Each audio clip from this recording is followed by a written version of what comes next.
Si les Bleus ont gagné leur deuxième étoile ce dimanche, les Français aussi ont été au rendez-vous de cette Coupe du Monde. Et les deux principaux bénéficiaires s'appellent TF1 d'un côté et beIN Sport de l'autre. La chaîne qatari a dépassé pour la première fois de son histoire le cap des 4 millions d'abonnés. Pour TF1, il y a le boom des recettes publicitaires, on vous en parlait déjà la semaine dernière sur l'opinion.fr, mais il y a évidemment un énorme carton d'audience. 19,3 millions de Français ont regardé la finale sur la une. Cela représente 82% de part d'audience. C'est le plus gros score pour du football depuis 16 ans. Si vous ajoutez à cela les 1 200 000 Français qui ont regardé le direct de TF1 sur Internet, vous constaterez que tous les signaux sont au vert pour la chaîne du groupe Bouygues. La séquence Coupe du Monde aura donc été très porteuse pour TF1. Cela a commencé avec le film sur l'épopée des champions du monde de 98, puis sur leur match retour, le match des légendes contre une sélection FIFA.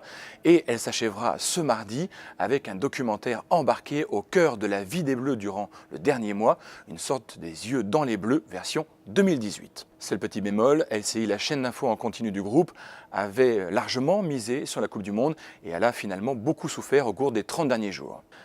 Un dernier point, football, arme de rassemblement massif pour les Français.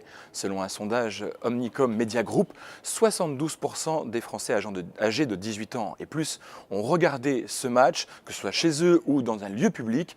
Cette fois, c'est sûr, les Français aiment leur bleu.